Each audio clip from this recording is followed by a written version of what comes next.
screen.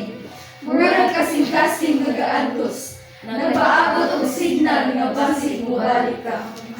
Nalimot na ta nga scene dili pasabot ihigma. Music Ug ang online dili sasabot anika. Mag-music ka? Ay, mo pang Ang tawag. hugma nga sasilutan na Hindi ko mapatawag. giilisan ang puro Sure mo? dahil Ah. sa heart reaction buhay kalag. Karon nga panahon, ang Napa-introduction una ha.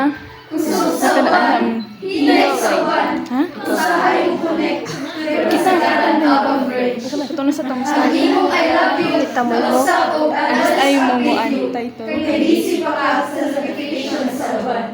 Ang kasakit, hindi na tingog na nagila, kundi silent mode. Wala ka nag-unfriend, pero wala ka kagaparamdam. Wala ka niingod, wala na, pero i-archive na kulit. Murag memory na pwede na-restore kung minahon ka. Ang hubang karon, murag post nga viral. Daghang mo like, daghang mo react, pero wala isip, murag ikaw. Paminawa, bisan kung sa kadaghan ang followers, wala gihapon ang puno sa kakulang sa imong pagdadaan.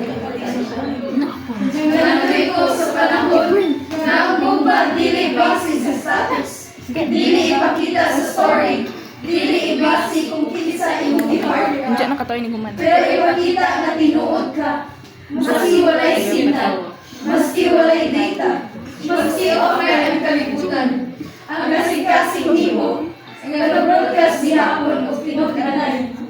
Ako manisan pa niya na, kung mangutana ka, pila ba gihapon ang hugma, karon pa lang muna. Kayo ubisan ko at i-start ang kalibutan, mutuo gihapon ko, nga basin ang sunod nga loading, dili na para sa katapusan, kundi para sa sugod usab, sa lugmang dili na mawatan o signal.